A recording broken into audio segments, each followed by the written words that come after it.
I have the great honor of introducing our speakers today. Christy Kennett, over her 20-year association with State Farm, Christy has served in various roles, including corporate counsel, director of government affairs, agency field consultant, sales leader, and now as the owner of her own local State Farm agency in San Francisco. Christy brings modern insights as a consumer and a small business operator, cultivating a mix of digital strategies while continuing to build solid relationships with her customers and her community. I think Christy's going to need to tell us about all her past achievements. This is pretty impressive.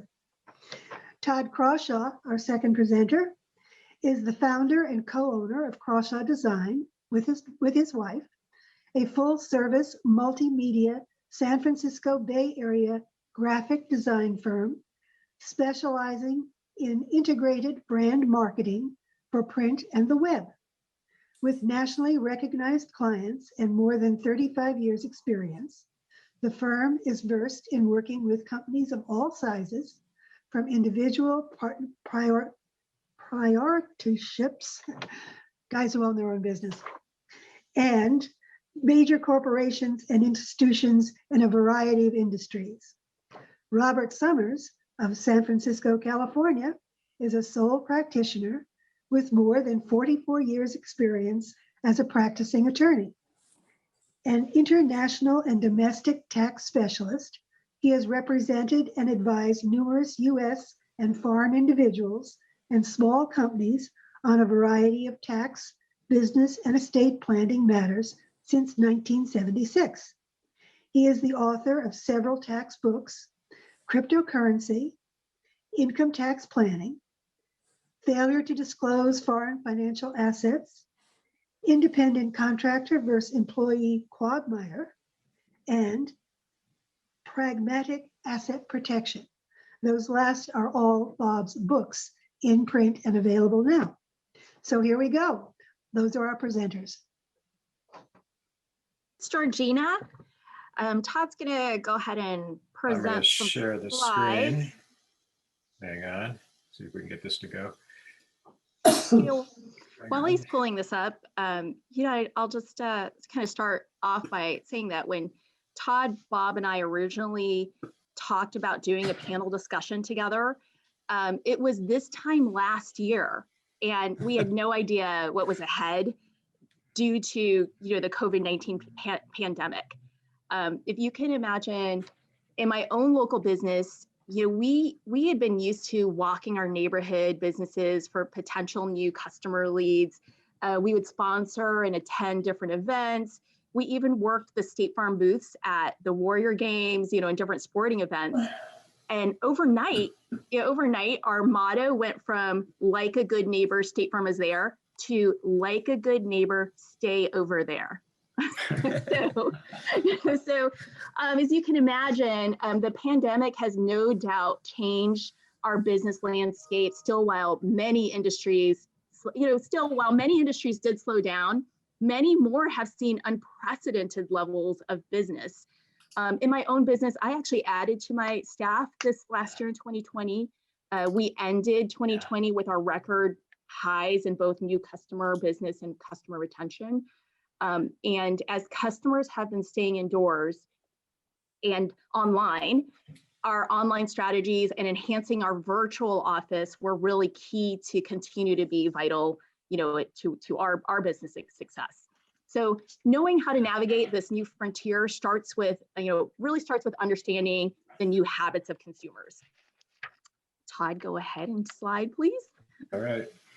So think about when you do your own shopping, when you're thinking about hiring somebody or buying something, what normally you would just type in Google, right? Here's an example, looking for shoes, I just type in shoes, and Todd, next slide. In fact, here the latest stats say that 67% of customers begin their shopping experience online. And when people shop online, 93% of them read online reviews before they make a purchase decision. And 80% of the US population actually has a social networking profile. In fact, Melissa's one of my guests. I actually have been going to her for many, many years, and I found her searching online because I wanted to get my lashes done before my high school reunion. So that's how I found Melissa, and I've been her customer for over 10 years now. And I want to give you another example. Last year during COVID-19, my husband and I, or my fiance at the time, and I had a lovely spring 2020 wedding planned for about 100 guests. And my brother from New York City was going to marry us. Well, that plan went way out the window. And after we postponed our wedding about 3 times, we decided to get married just with our children and their significant others. But finding people to be involved in our wedding ceremony wasn't that easy. We had to look for everything online. We didn't really, know anybody, couldn't go visit people. So we just Googled it. And then of course I read their reviews. And I want to tell you a story about what I found in these reviews. So I found a person to be the officiant. I was looking for an officiant, somebody to actually marry us. And I found somebody with 135 reviews, nearly all of them 5-star. They only had, out of all of those reviews, they only had 3 negative reviews. But normally that tells a great story because you're going to naturally have some people with negative reviews. But in this case, when I was reading these reviews, I do read the negative ones, and it was how the person responded to the reviews. This person I was looking at to be the officiant at our wedding, he was rude, condescending, and didn't even take these complaints about his services seriously. And it showed me a glimpse of this person's personality that I just wasn't interested in dealing with. So honestly, you have hundreds, over 100 positive reviews, but those 3 negative ones, it wasn't the negative reviews, it was how he responded to them that told the story that I decided not to hire him. And once I did pick somebody I did want to hire for this service, I immediately go to their website, check out their website. I checked in their social media profiles, they checked them out on LinkedIn, and that's how I actually found the person to be the officiant at our wedding. Now, a lot of you might be thinking, well, I get all my business from referrals, like everybody just refers business to me, so I don't really need to pay attention to this digital space. I'll give you another example. A few meetings ago, I told everyone at a meeting that I was in the process of looking for some help to remodel our kitchen. And Bob actually gave me some great, folks that he had dealt with for his own remodeling work at his house. And now I really trust and value Bob's opinion immensely. So I really do trust Bob's opinion a lot, but our aesthetics could be different. So as soon as he gave me those names, the first thing I did was go to their websites, check out their gallery of work, and I took a look at, some examples of their work. So when we talk about being prepared for the new digital age, here's what we mean. First, how do you get found online? So when people are searching, when they type in a search for a certain service or product they need, how do you get found? Second, once you are found, what's your personal and professional brand? What's that story you're trying to tell about yourself and your business when you do get found? And then third, once a person picks you, how easy is it for them to actually connect with you virtually in this new world? They can't actually necessarily stop by, your office anymore if you're not there. They can't stop by and, connect with you if you have retail space, if you're not open. It's like how easy is it for them to connect with you? And once they are your customers, how do you stay engaged in our new sort of no contact lifestyles? So first, let's look at how do you get found. Next slide, Todd. Okay, so there's these 2 main strategies you'll see here that we'll discuss. The first one's called search engine marketing, and the second is called search engine optimization. They both are trying to attract attention and drive website traffic to your business. They sound the same, but they're actually 2 very different approaches. The main difference is with search engine marketing, you're actually paying for strategies. These are paid strategies that you use to appear in someone's search results. With search engine optimization, these are organic strategies to appear in someone's search results. So a good way to remember that is SEO. O stands for organic, but they're both trying to accomplish the same result. They're just two different strategies. So let's look at SEM. Todd, you can go ahead and advance. So I'm sorry, let's just take an example of SEM versus SEO. So if you're searching for camping equipment, I know this is a little blurry, but just hopefully you can see that the top, if you do search for camping equipment, these top two entries are sponsored results. You can see that little yellow ad, it says, on the front, and these two results at the top actually paid to appear at the top there. They paid for that. Also, all the different little product samples on the right hand of the screen. All of those companies, Target, REI, they also paid to have that little icon appear so somebody would click on it.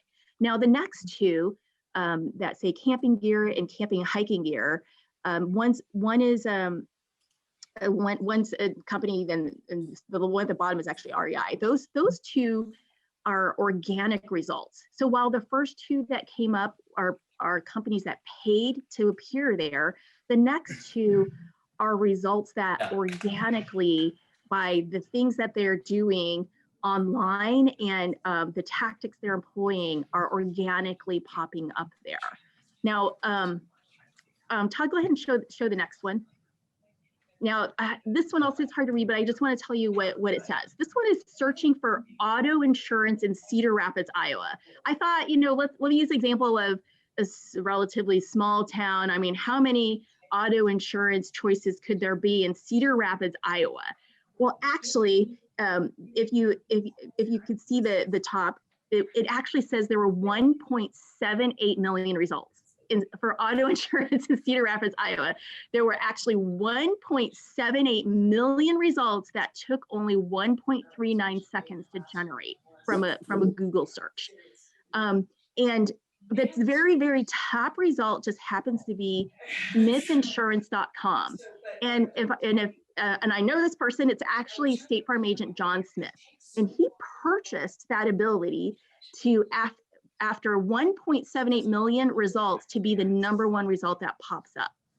Now, some interesting statistics is that studies show that more than 67% of all clicks, so once you get your search results, over more than 67% of everybody that will actually click on something, they click on the top 5 listings. So the folks that are appearing in the top 5 have a huge competitive advantage of getting a click because they're at the top. And almost 95% of people will not go beyond the first page of results at all. So while 67% go to the top 5, 95% will go to, it's usually about the top 10, only about 10 to 20 line items will appear on the first page, but before you have to click on more results.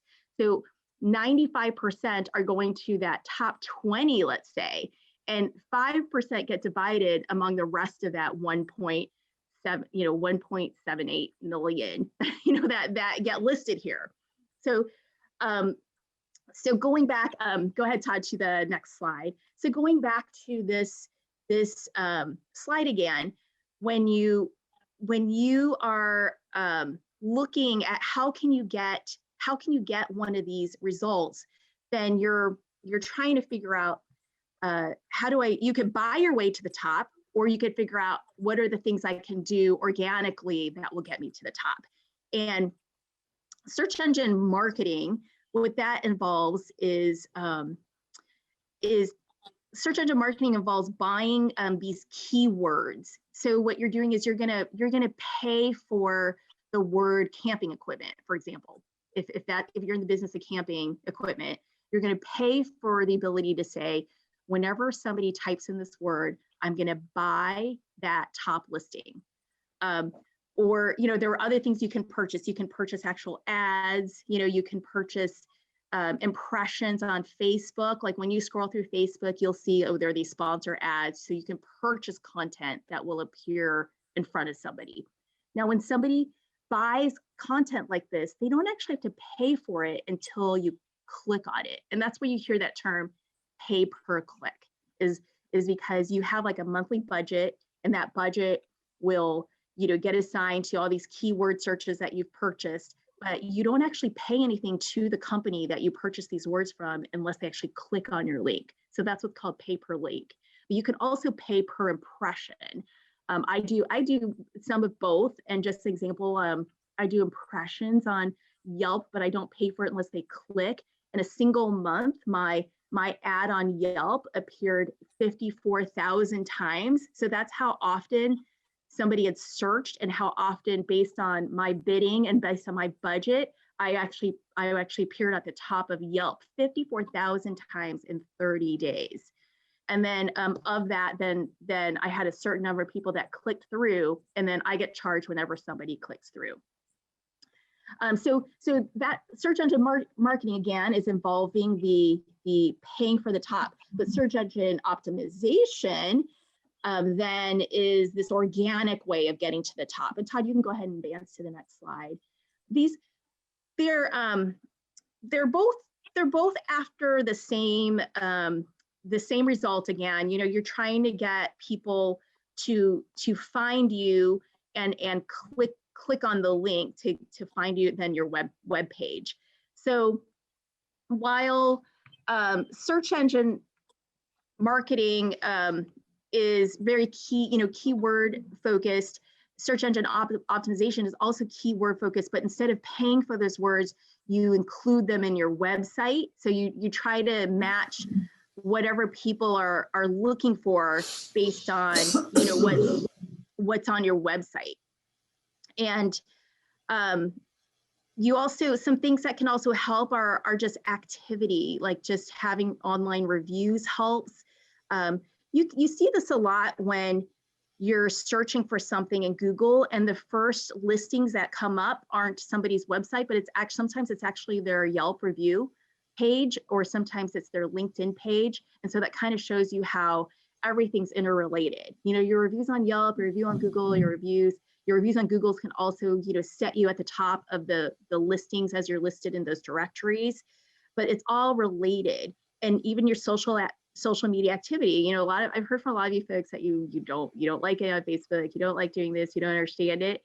You don't have to so much like it, but just know that it plays a part in what you're doing online and how it's matching what Google's algorithm is. So Google has this algorithm on determining who's going to appear at top, and they won't ever publish exactly what the algorithm is, because then it'll be way too easy to manipulate. But there are definitely, these tactics that people that have experience, like Todd's business, who has experience in figuring out some of those tactics that outsmart Google's algorithm. All this activity helps.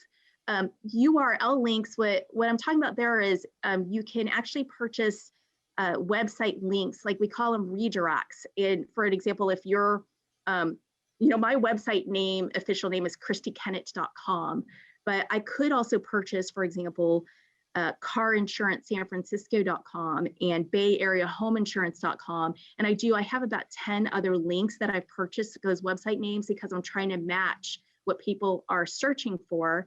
And then those website names get listed on different online directories. And then, but when you click on those other links, they just go to my same christykennett.com website. So the last thing listed here is frequent updating. So this also makes a difference. Apparently Google's algorithm likes it when there's frequent activity and currentness with your website. So they used to say updated at least once a month, but now they're actually, people will advise you to actually update your website once or even twice a week. The more you do it, the more you can show that your website is current. I mean, the more you can show the algorithm that your website is current. Go ahead to the next slide. I'm going to show you an example with my own website. So here, I'm going to use this as an example. It's you can't see it on this screenshot, but there's a read more link in the middle of the page that if you click on read more, you'll see that it lists out the words and fully. It'll say auto insurance, renter's insurance, condo insurance, homeowner's insurance, life insurance. It's intentionally wordy, not because I don't know how to write a concise, write up, but it's intentionally wordy because I'm trying to match what people are searching for. So if people are searching for things and it matches what it actually contains on your website, then again, it will be part of this algorithm that that these search engines use to determine who appears on top. Now, in addition to helping me get found online, I'm also using my website to tell the story about my business after I'm found. For example, my personal value statement in my About Me space, it says, we're a family-owned local business and we take care of our customers just like they're our own family. Because I really want to tell that story that we're local, we're different because we're local, we're not just going to be this 800 number you call. I also want to show that you can click to call me, it's right there in the corner, you can click to call, you can email me, you can text me, you can get a quote right here on my page. There's also a link, you could file a claim and you can send a payment, you can pay for your bill anytime you want, 24/7, because I'm trying to really appeal to this, these .com, San Francisco clientele where they want to do things on their time. They want to do things at 2 a.m. if they want to. They want to do things whenever they feel like they need to do something. And what I'm trying to portray here is you can walk in, call in, or click in anytime you'd like. Now, it's one thing. Go ahead, Todd, to the next slide. So it's one thing. Oh, actually, Todd, can you back up to my webpage one more, real quick? Now, when I mentioned about frequent updating, it doesn't have to take a lot. I could go in and edit some words. I can switch out. There's some articles and video links on my website. I can just change out an article. I can change out, what a video links.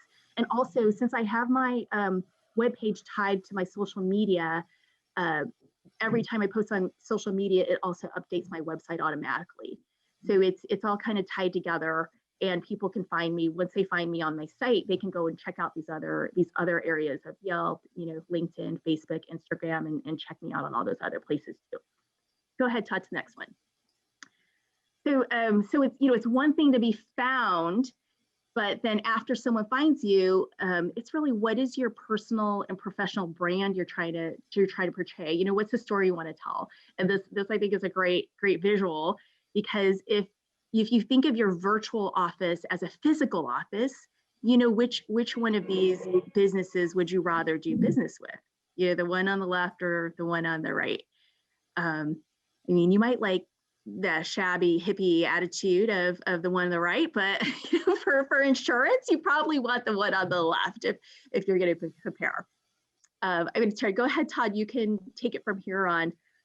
Okay. Your virtual office.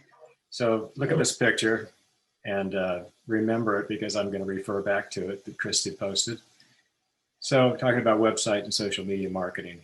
So just to review some of the things that Christy said too, in this digital age overview, number one, obviously some obvious points, the internet is today's business directory and it's global. Number two, websites have become the digital brochures and the company data centers. Page ranking, the importance of showing up in a browser search, which Christy talked about. If you don't show up without an internet presence, you are losing business. Keywords, which Christy talked about too, is using specific terms in your content for robust search engine optimization results. And brand identity, what are you? What's your image that you're trying to project? Define your company, why your company is credible and unique. 6, be responsive, meaning the website, 60% of sites searches are made from mobile devices. I'm thinking that figure has actually gone up, that percentage. 24/7 sales tool. Your website and all these things, they're on the website 24/7, and people search for you all hours and from various locations. And customers tend to check out businesses anonymously before they make any kind of a contact. They want to find out who you are, like Christy was talking about. And social media is a way to reach a broader market using targeted messages. And last, conversions. Now, I call this like a chain of events where, and I'm going to talk about this, where someone can find an article on an internet search that you're looking for, then, or it could be on Facebook, and then they'll find out who the person is. They'll go to Yelp, then they'll look at a video, then they'll go to the person's website and go to a call to action and contact that person. So here's an interesting story. I was a client for a while, and a couple of years ago, someone talked them into hiring this person that said they're an SEO specialist. They can do social media marketing. They'll get them #1 listing. It'll be great. Well, this is what they came up with as the website. And it reminds me of the picture that Christy showed about the two, what's your virtual office space look like? I mean, there's a lot of no-nos on here that it's poorly designed, red type against a black background. A lot of the text is not legible, and this is just a few of the issues from this site. So they came back to me and they said, can we restore the old site that you did for us? And I said, no, it was an HTML site. You really need to upgrade to a content managed site. So they said, fine. So this is what we created for them. And it's much cleaner. It's got like a nice features with easy navigation. All these are drop-down menus, talk about all the different litigation services, about their legal team profiles, case studies, and resources, and so forth. And on the homepage is a slideshow. They're personal injury attorneys. They have a online chat that you can connect to. They have social media links on the side.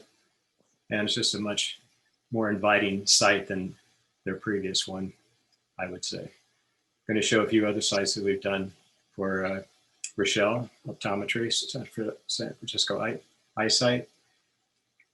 This is for free, real estate.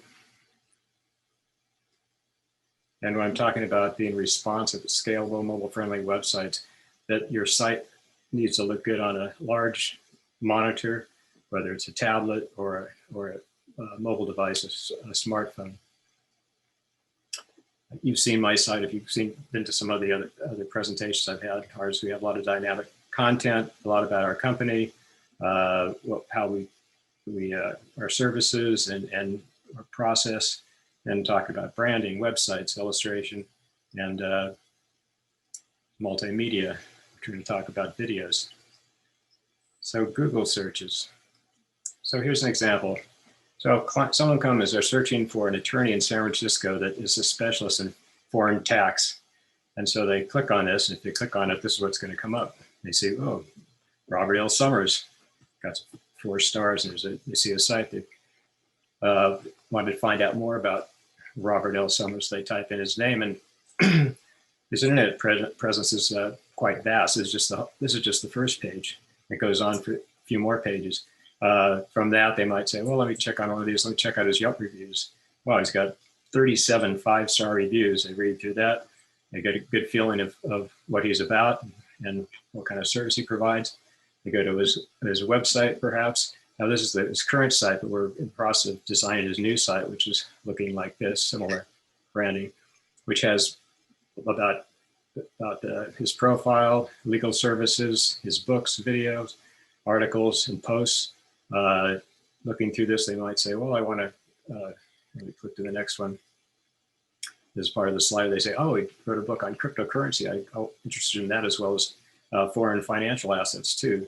So they might go to one of his articles, current articles on cryptocurrency, read through that, go back to his site to watch his video on cryptocurrency. And from there, go to the page on the books, maybe perhaps, then click on to read more about it or to buy it. Clicking on that, they go to Amazon where his books are, or they go to his content page and finally make a contact. And Bob, I think, will talk about this, but he's told me several examples where people have actually done that. They've found him from an article, this, then they finally call him and they're already pretty much sold on using him as an attorney. Or he could be found on social media. So we talk about social media. I am going to do a quick break and see if I can do this for a second, interject a little humor.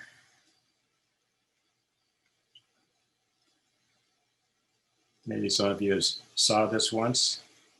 There's about a little skit on social media. People to thank for being here, but I really have to thank Facebook.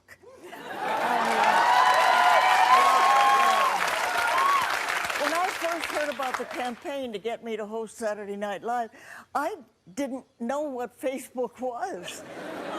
And now that I do know what it is, I have to say, it sounds like a huge waste of time. Now, I don't know about you, but I've talked to clients that have said that that's exactly what they felt, that social media is just a huge waste of time. And, you know, it could be. But go on to the next little video that Bob did here. Let's talk about social media. No, let's taco about social media. But before we do that, let's make some tacos, okay?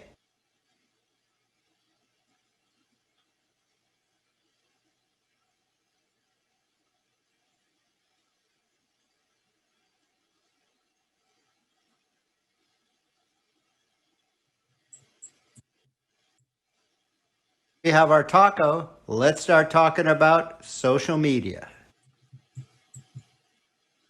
Yep, it's got to go back to the screen share. Get this up again. Okay, so next slide.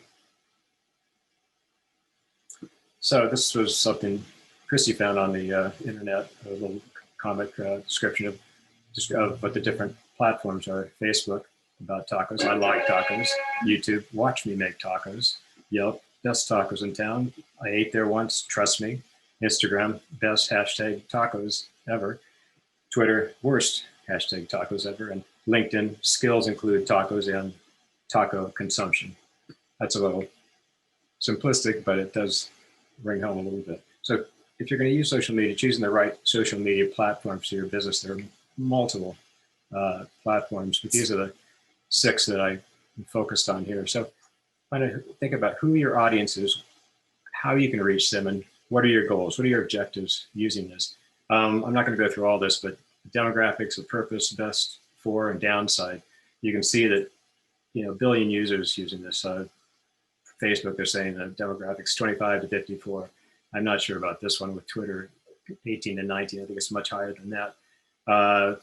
All users for YouTube and LinkedIn, 30 to 49, and 18 to 29. That's about right for Instagram and Pinterest. Purpose for these, I'm not going to go through all these. Building relationships, news articles, conversation, how to do something, news articles and conversation, building relationships, scrapbooking, best used for building brand loyalty, public relationship, brand awareness, service industry, business, B2B business, lead generation, retail, art, food, entertainment, etc. And Pinterest, lead generation, clothing, art, food business, etc. Some of the limitations, I mean, I'd say one of the limitations for social media compared to, say, websites and posts, the articles that are posted, is it has a shorter shelf life. And I'll go over that a little bit on next slide here.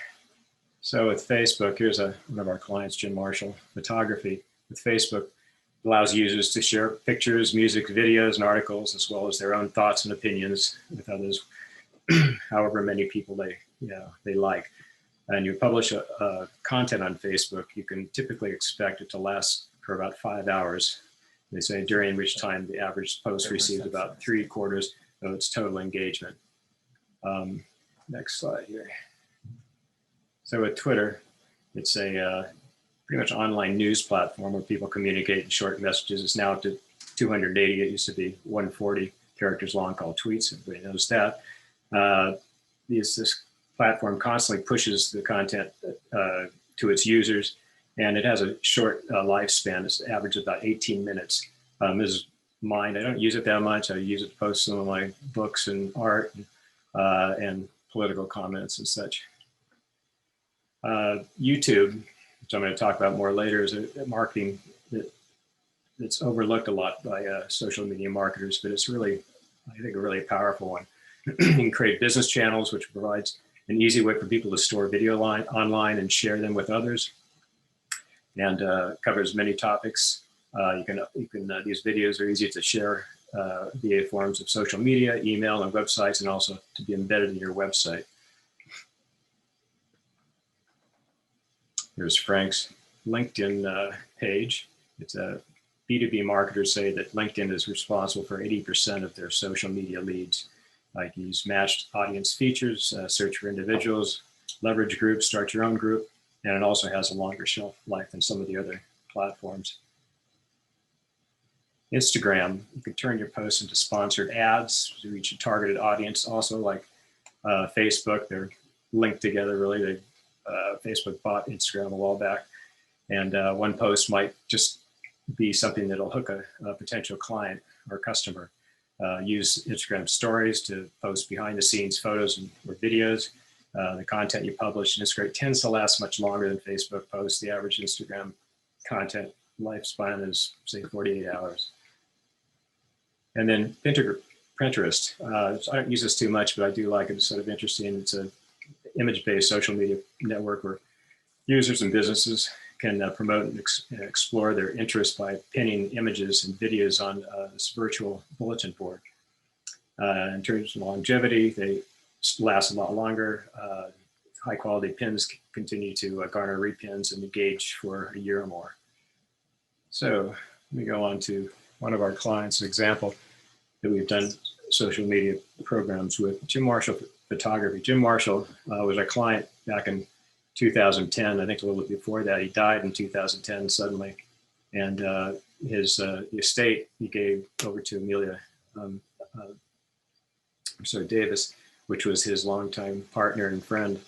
And Jim was really hesitant to do any social media at the time. And Amelia really took it on and has just done an amazing job. And we worked with her to help her out on this. And there's some of the posts where it shows off all the great photography that he's done. And there's so many great stories behind each of these photos, which they put in the post to engage viewers. And then using hashtags such as this, it helps target people that are interested in Grace Slick, Janis Joplin, music, San Francisco sound, and so forth. And this is how you reach a larger audience. And they have quite a big following now. Same with Miles Davis. I mean, there's a much larger story, but one of the first times Jim met Miles, he said, "Hey, Miles, why do you have a green trumpet?" Miles barked back. He said, "Hey, you mother, blah, blah, blah. I didn't ask you why you have a black camera." And, but they ended up building a really strong relationship. And the story behind that is fascinating. It's been posted on here. When the Beatles came to Calhoun-Stick Park, Jim was like the main photographer that was shot a lot of photos. And also for events, there's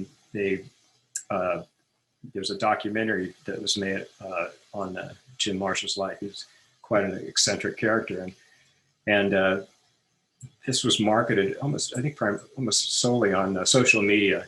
And the shows that was first previewed in Austin, Texas, and it was sold out. Won all sorts of awards. Came to San Francisco, sold out in London, sold out in New York City, and all this was posted online, and people signed up and went to the show. And so he was using that the book that is featured in the movie to show me the picture. We've done a series of videos to promote the book, and it became a bestseller. And if you've seen some of my other presentations, I've shown some of these videos.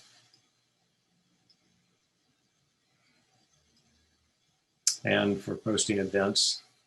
And then recently there was a live streaming interview with Amelia and on Facebook. So here's an example on the Facebook and Instagram videos. There's formats. This is the horizontal format we did for the Facebook post, and then 2 for the Instagram vertical, which tends to work the best. So we had to reformat it, and a square format. So Instagram, is basically an app for your phone. To start off, you can obviously see it on your computer too, and now upload images through your computer. Originally, you have features like your feed and your story, and be able to send messages and the IGTV videos. When you set when you go to the settings, you can go to switch to a professional account. You have extended features to use. I'm not going to go into all these because you can find all this information easily if you just Google it. You'll find all sorts of great videos on YouTube that'll explain how to do this, how to do that, and one of the great features of YouTube. So here's a couple of Instagram pages from Jim Marshall. And then recently, I think this was going right now, you can do an Instagram slideshow. And this is when there's more images than this, just these few, but this one's Grateful Dead on Haight Street. Clicking through, showing these shots he did of the sea of people on Haight Street.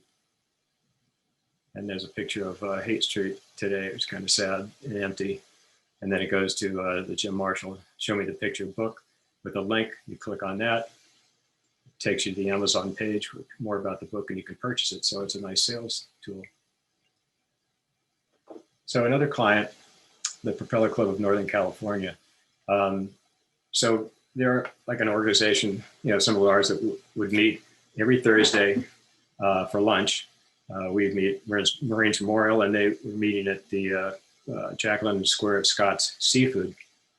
And a couple of years ago, they hosted an international conference, which I attended and worked on for them. And then the COVID-19 pandemic hit. And beginning of last year, I was talking with the president, he didn't know what to do with this organization. I said, well, why don't we start having Zoom meetings and try to do the same thing? So we started Zoom meetings, recording them, and then I would take the recording, I would bring it into Adobe Premiere, edit it, brand it a bit, set up a YouTube business channel for the Propeller Club, and started posting these videos, and then you embed it into their website. This was the one for their webinar international conference, which was very successful. It was a 2-day event. Hundreds of people showed up, and it was reaching not just people locally, but they had speakers from Denmark and Shanghai and from all around the United States, the coastal ports. And so their clients has been thrilled because they've been getting great responses. When just a couple of weeks ago was a speaker from Denmark that was talking about I mentioned to Michelle earlier about the problems they're having with the container crates and the congestion and the stagnation and just the difficulty they're having during this time. So anyway, to follow up, I mean, YouTube has been a great thing, and Zoom is also a social media platform, and which has been very helpful to a lot of people. Talking about Google searches, if you go and type in Propeller Club Northern California, just on an all search, they come up with all sorts of showing their videos and pages. And you click on the video pages, they have a slew of videos to be found. So I'm going to take it back to Christy, and she can talk about how she works her social media. I do use social media a lot for 3 main purposes. And so Todd, if you want to advance to the next slide. Okay. One, again, this is after people find me online or they get a referral or something, the first thing I use it for is I try to show that we're real people. We're real people with families. I have employees. I have, this up in the right-hand corner is my stepdaughter's graduation. There's a picture of my mom, doing some of my marketing in my office. So over on the left is one of our team members actually had a birthday. So I'm actually trying to portray that we're real people living, here locally in the Bay Area. So that's one of my goals when I try to tell a story through social media. Next slide, Todd. And then the next thing we're trying to portray is we're trying to brand. I had this marketing idea and I haven't fully executed on it yet, but we're right across from the park our office is located right across the street from Golden Gate Park. And so we see dogs every day. We see people with dogs every day. And so I feel like our market is dog owners, and not just dog owners, cat owners too. So we're trying to brand ourselves with being very super pet friendly. In fact, State Farm is one of the only companies that doesn't discriminate against dog breeds, on homes and renters we insure. So that's always the message we're trying to get out. And I have this idea in the future of, when I'm back in the office a lot, of taking a picture outside on the street every day and of somebody with their dog and posting it, and then giving that person my in like a little QR card that has my Instagram and say, hey, check, here's my card, check out your dog pic on Instagram later today, just to get them to my website. So, and then the third, Todd, if you want to show, the third is, this is our kind of like a good neighbor branding is, it's more than a slogan to us. Like, I really want customers, our own customers, and even future customers to understand that like a good neighbor is actually our true way we do business. We're out in the neighborhoods, we're doing good things. We live and work in the same neighborhood they live in. We care about the same causes. We're involved in the same charities they're involved in as well. So that's again, back to the story I'm trying to tell. What's my personal brand? What's my professional brand? And social media, it doesn't have to be like, oh, I'm trying to get 1,000 likes. It doesn't have to be that, I have to do all these things that people sort of have this myth about what they need to do on social media. Really, you just put out there the story you want to tell. That's all it is. You put out there because people are looking at it. They will look at it, and you can showcase what you control what you want them to see. You could showcase what you want them to see and what you want them to know about you. That's how I'm using it. Bob. I turned. Okay. Yeah. First of all, just a couple updates. Lauren Lopin's our estate planning attorney now, and I've kind of given up that part of my practice, and I'm referring everything that way to Lauren. And also, I'll do some very complex asset protection. I've written about it. Lauren's our go-to guy for asset protection as well. So I wanted to clear that up. I don't use social media. I use it to the extent that Todd put some of my stuff on social media, but I think I've been fortunate in the fact that my practice had moved online about 3 years ago with the help of TechLeap and Jaime Martinez. We decided to put my entire practice in the cloud because I was worried about hard drive crashes. Once you have one of those, you don't want to ever have another one to recover all your data. And also it was more protected and secured. But most importantly, I could reach anything dealing with my practice anywhere in the world as long as I had a connection. And so that was, we're probably lucky because part of my topic here is, what have you had to do since the pandemic hit? How did it change your business? Well, just like this meeting, Zoom has become the way I communicate with clients. And whether it's, I've had so far a client in LA, I've had one in Dubai, I've had one in Greece and another one in Costa Rica. And it's like you're meeting with them in person, although they're not in person. So Zoom, we like to complain about it because it's got some shortcomings, but it's an amazing, amazing tool. And, I think when things quote unquote get back to normal, we'll probably still be using Zoom. I mean, I really enjoyed meeting clients in person down in the financial district, but until people come back to the financial district, that's not going to happen. I did want to mention, Christy talked about her experience with the wedding officiant and the one that had 3 bad reviews. I think we all need to be prepared for that. And I really think the response needs to be something along the lines, we're all about great service, and part of doing great service is fixing problems. So please let us know how we can fix this problem. If we put that out there, no matter what happens, I think a reader like Christy, seeing how you respond to the review, should be impressed. And I think that's all we really need. It's more saying that than actually fixing the problem, although you want to.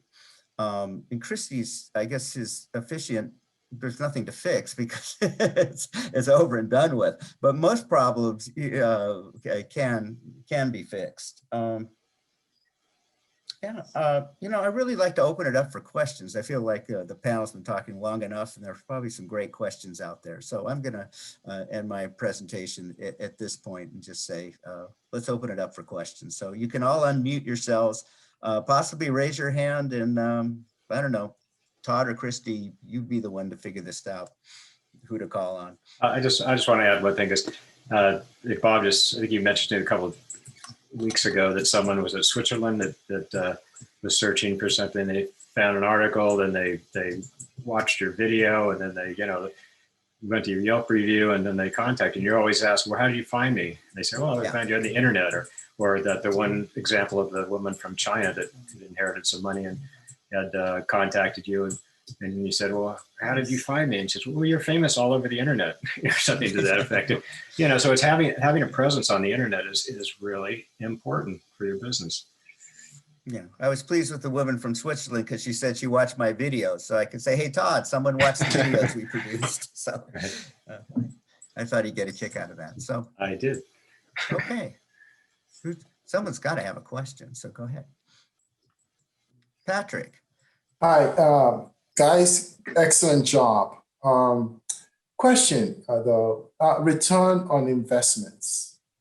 I'd like to know more, mostly directed to Christy, if you don't mind. Yeah. Thank you. Yeah, sure. Return on investment is hard because you really have to have the proof of somebody clicking, and you do get those. You get those reports of how many impressions you get, how many clicks you get, and you can even monitor the reports on if those clicks converted. So you do have the way to see a true return on investment if you're going to do these tactics. Now, what's not as quantifiable, what's not as quantifiable is if you're doing things for branding versus lead generation.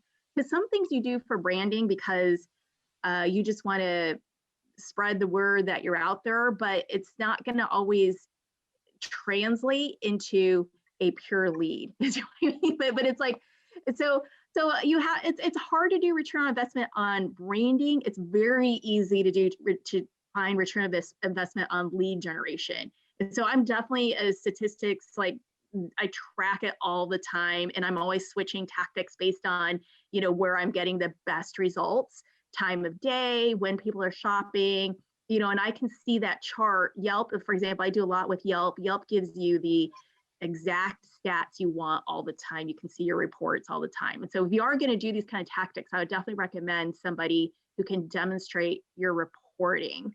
And they're going to meet with you monthly. They're going to look at if something needs to change. Are these keywords not working? What are the most popular keywords that people are searching for instead?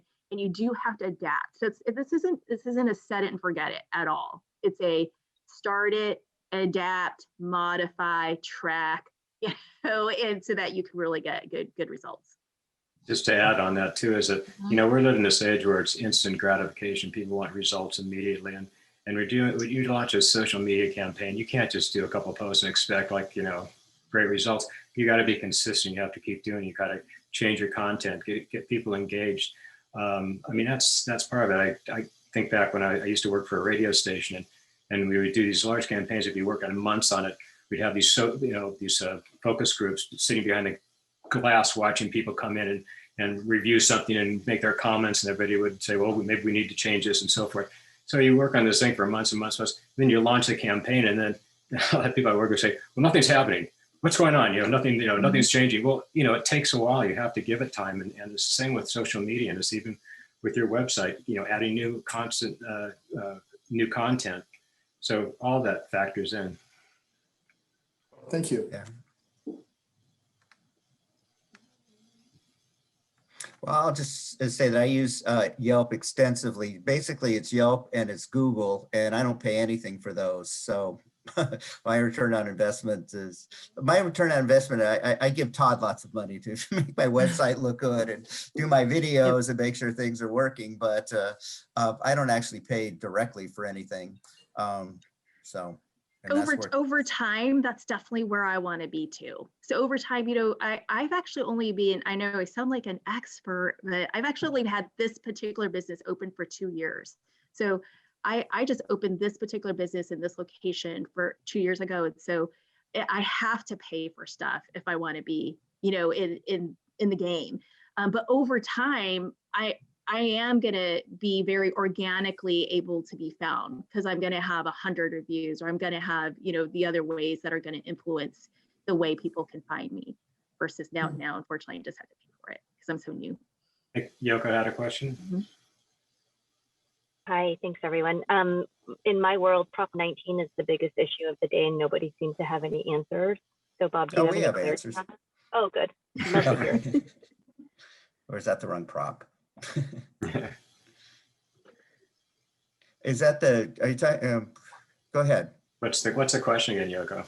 So the question is about Prop 19. Can you just give us some general basics? I know it starts April 1st, but yeah, Oh. I don't know.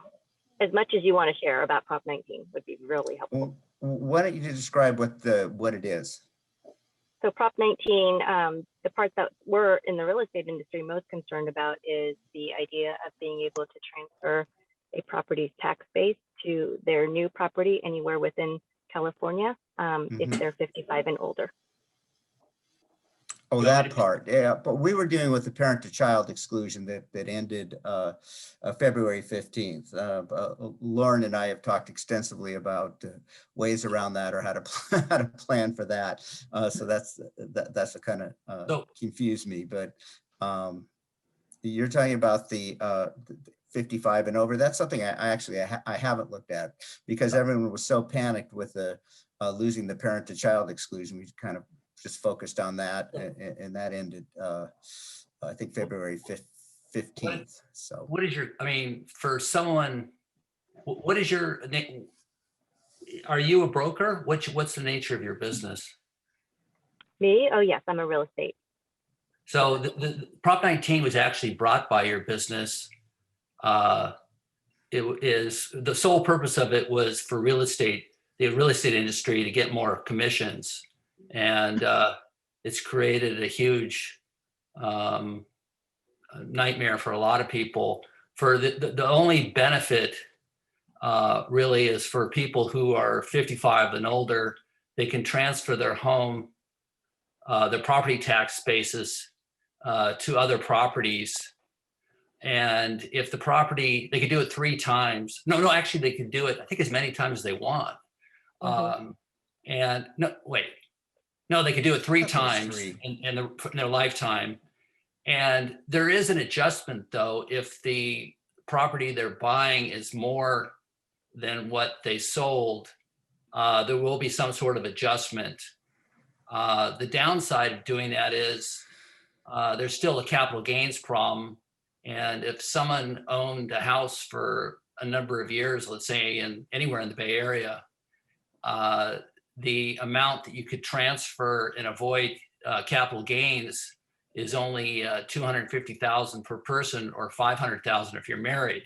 So you could still have a capital gains problem, but you can move to any county in California. And as long as you're buying a house for less or the same for what you sold, your property taxes will stay the same. Does that used to answer be your very question? limited reciprocity, right? There was only a few counties participating, and now all 58 counties participate together.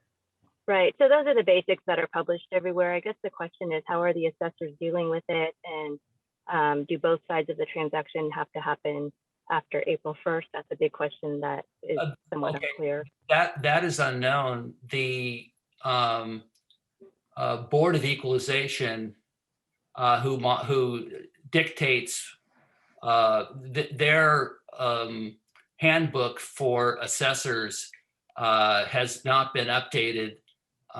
The legislation proposition was very poorly drafted. There's a lot of unanswered questions. I have a client who sold a property before the passage of Prop 19, and they're wondering if they're still going to get the benefits of it, even though they're over 55. And as of now, there's a lot of unknowns. There's also unknowns if you, if you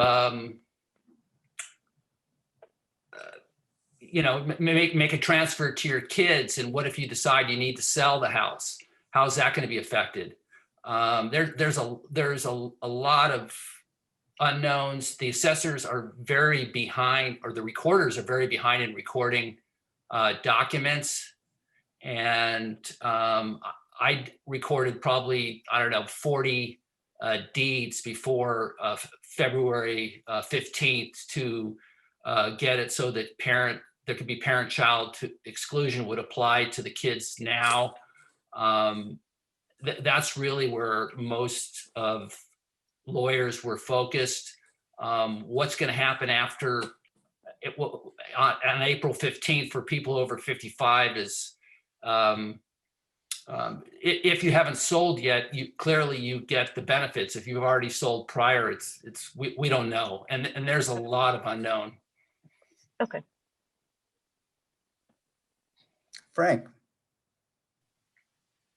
you're muted. I guess I have to unmute. I am unmuted now. I just wanted to say, great presentation. Thank you so much for that. And just wanted to make a comment. I know something that we're doing on our website right now is we're talking about this notion of reducing friction. And I think both Todd and Christy talked about this, with Christy talking about being able to get a quote, being able to pay your bill, being able to call her with one tap or one click on her website. And then Todd talked about the site being responsive, i.e. working on people's phones, because what's happened, particularly during the pandemic, is people are doing all of their interactions on their phones even more so. And I don't know if you guys want to just talk a little more about that. It's really important that people don't hit what I'm calling friction when they go to your website, either on the phone or on, so they don't have to resize or have to go through a bunch of clicks to get your phone number. Yeah, I actually don't even own a personal computer, if you believe that. I only have my work computer, and I literally do everything on my phone, and I am everything. I do everything online banking, online everything. And so if you don't have a website that is mobile friendly, I won't do business with you if it's something I need to go to all the time. So it is really important to pay attention to your mobile site. And so your website should if it's something that somebody's going to be interacting with frequently, has to be mobile friendly. So it's a really good point, Frank, on that. I don't know what else you wanted us to answer. Well, Todd, do you have anything to Yeah, add to that? I just say, go to I Todd. want to see a show of hands of who doesn't carry around their smartphone, whatever it is, iPhone, all the time. I mean, I don't go, if I walk out and I realize I left my phone somewhere, I just feel almost naked. I'm going, oh my God, I left, this important piece of equipment. Who is Patrick? Todd, look, I was wondering, and no one has touched on this, data security and data privacy. That's a big deal for my customers. And I wonder your thoughts on this and what kind of emphasis should people be putting on this across the board? Yeah, that's become a bigger and bigger issue. I mean, we had an episode, I won't mention names, a major client that did a really stupid thing, and they got an email, they clicked on something for security, and someone took over their Facebook site, completely took it over. They were eliminated as an administrator. They don't know who it was, somewhere on the dark web, I guess, and was manipulated. And it happened to another person too that was also a co-administrator. Security issues are huge. I mean, even the company, the Propeller Club, it's a maritime organization. Some of the speakers are really concerned about cybersecurity. They're saying in the ports, like the Port of Oakland, they were saying we're seeing more and more activity, and they're heightening their IT security. So yeah, websites, all sorts of systems are vulnerable. I mean, it's just there's more people out there that are trying to cause havoc, and that's a huge issue. I'll say, I'll say that we're probably not qualified to talk about it. That's why we didn't. But TechLeap, and I know Jaime Martinez is they're really into security, and that's one of the reasons I use them. I use them for a lot of reasons, but that's one of the big ones. And yeah, I mean, they've got special, spyware over and above the regular spyware on my computers. They monitor them. They, make sure they're secured. But yeah, it's one of the reasons to talk about it. It's one of the reasons that Helene was very adamant about setting up this whole cloud service hosting platform, which is much more secure, because a lot of our clients are on GoDaddy, and almost every one of the sites was getting hacked. And Helene could speak on that better than I, but it's just they have a horrible, Yeah, if I can just speak to the insurance side. Jude? Yeah. So you see two things happening. First, cyber rates are going up because of ransomware. So exactly what you're talking about is Right. bad guys are taking over a network. They are then,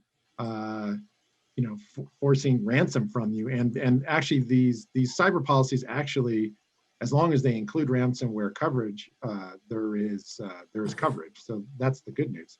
Then the second thing that's happening a lot is what you call phishing.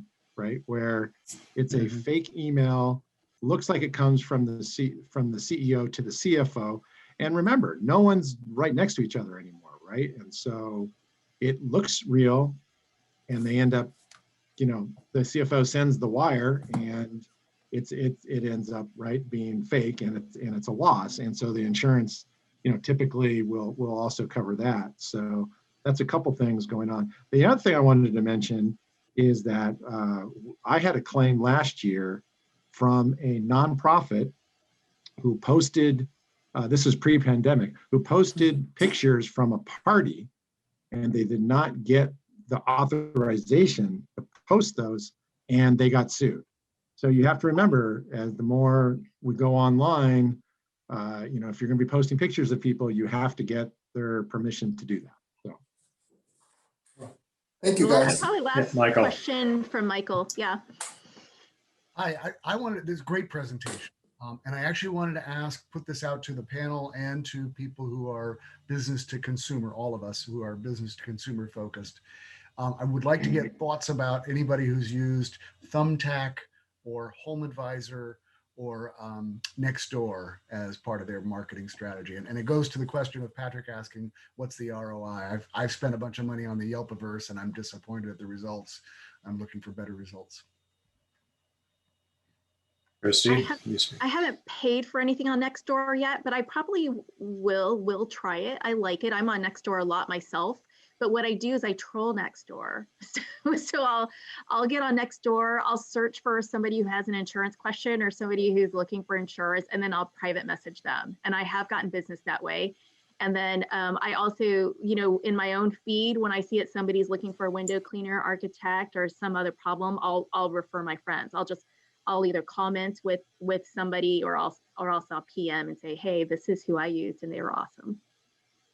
And I think, it is another forum where people share, and I'm constantly seeing that on Nextdoor where they're saying, oh, do you have someone that does such and such, or I have a really great person that does, this and such. And so it is, that name goes out there, that company name goes out there. And to follow up on what I was saying before about the importance of having a presence on the internet and a good website and all that, because the first thing I do if I see something or somebody who gives me a referral, someone I know, I will go and search on Google them on the internet and find out what comes up. So, and if they don't have a website, or if they don't have a responsive website, that's like a check against them. Can I add something else? Yes. The beautiful things when about someone sends an email to you and they say they want to introduce themselves from a company, and their name is something at gmail.com, I don't take any of it seriously. That's a good It's point. not even the same Helene. thing. Yeah. Did you hear that? Yeah. No. Helena, yeah, it is important to kind of have that redirect. You can buy your email box, right, Todd, so that you have something else besides Gmail, as your business address. Right, exactly. Yeah. And I mean, when you get an email, we get stuff from the execs or something like that, something Frank the other day said, just said, is this I'm testing, or email me back. I'm busy. Don't call me. Just click on this or email me back. And you look at the URL, see what the address is, and usually it's some bogus thing. You can tell right away, and you can check the source too on your email client where it's coming from. But yeah, don't do that. No. Don't click on it. It's not worth the risk. But Michael, the Another last comment? thing I'll add about using Nextdoor or Facebook or any of those is the data, exactly and correct. talk about data security. The data these companies are collecting on the users is like astounding. And you can pinpoint exactly who you're trying to go after. So you could pinpoint, for example, if you do lashes, you can pinpoint people who have posted about their engagement or their class reunion coming up. You can pinpoint age, geographic, new home buyers, like just things they post about, things they've talked about. It's crazy like how narrow you can pinpoint on who you want to see your ad. And that's one good part about those social networking, advertising on social networking. In is what data. platforms do you micro-target like that? Because I have like this really specific set of demographics, exactly who I want in my sweet spot. 38 to 68, typically female, kids are grown, they have a lawn care service, they have a dog walking service, or they've been to the vet within the last 6 months, their income's between this and that, their whole life they've been local. I mean, like I have this, I have the picture, and I don't know how to maximize that. Yeah, I would probably start with Facebook has all that data. I mean, honestly, and that all that data, I would try it. It's not expensive either. It's not expensive at all to advertise on Facebook. Okay. So you got to come up with a cute post with a dog picture so they click on it. So, but I know, Michelle, I think we're out of time. I just want to interject one thing. Colleen corrected me on something. It wasn't through email, although you can get that way. What the incident that happened was two people. It was a text message with a link on it that was sent to them, and they clicked on it, and it's just like it just took over their whole phone. It took over their Facebook account and everything. And they had like huge followings and stuff. And one person, they started posting pornographic pictures on it, and he's like got this big reputation. He apparently he started crying. He was just like he didn't know what to do. And fortunately, he had some friend that worked at Facebook, and he was able to contact him. They were able to take it down and get it fixed. But it was a nightmare. Helene spent a week or two with us trying to correct it, and Facebook was just unresponsive. They wouldn't listen to them, and then we had to send all this evidence that they were the owner and the administrator, and they finally got it restored back. But it was just you don't want that to happen to you, telling you. Anyway, sorry about that. Just thought I'd mention it. All right, gang. Christy is correct. We are out of time. This has been an amazing and incredibly engaging panel today. Thank you very, very much to Christy and Todd and Bob for really, really giving us some fantastic information. So claps for everybody. Thank you. Does anybody want to stick around and win a prize? How long does it take, Christy? Sorry.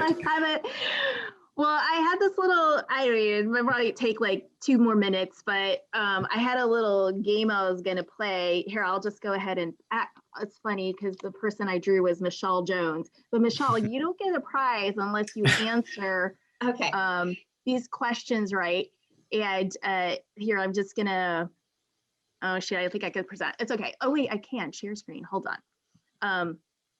As you recall, Jude Winterhalter presented at our meeting a couple of weeks ago, and he gave a slide of covered, not covered. Do you remember this, Michelle? I do remember it. Okay. All right.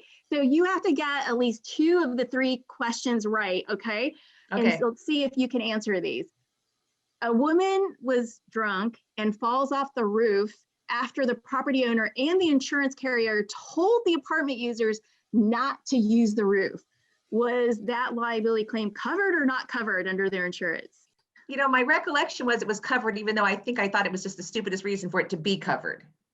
Jude, what's the answer? Yes, it was covered. It was covered. Ding, ding. Okay, next. Number 2, customer had a renter's policy and he had a fire in the apartment because he was wink, wink, making films. was the fire damage covered or not covered? It wasn't covered because he should have had a rider that covered the film business. Jude, what was the answer? That is correct. That is That's absolutely right. right. And the title of the film was Too Hot to Handle. Okay. Let's do that. Good one, All Michael. right, last Oh, fine. question. Michelle, you've already won, but let's do the last question. He said he had a network security and data center that had a large theft loss, and they had an alarm system, but the alarm code was posted on a little stick-it note right next to the alarm. So was the theft loss covered or not covered? I think if I remember, the theft was covered, and it was another one of those that I thought this didn't make a lot of sense to me. Jude? Yes. Yes, it was covered. Stupidity. Yes. There's no exclusion for stupidity. Is that Apparently right? not. No exclusion for stupidity. Yes. Thank you. Michelle, you win. I'm going to send you a $20 Starbucks gift card. Oh, and, yummy. And good job paying attention a couple of weeks ago for during Jude's presentation. Thank you so That's much. it. All right, guys, it's time to wrap up. So see you all next week. Emily Chan's our presenter, and I look forward to seeing you. I will be back in San Francisco and not freezing because I'm frozen right now. The heat's not working in my place. So anyway, see y'all. Thanks, you guys. See you tonight, Steph. Bye. Good to see you, Steph.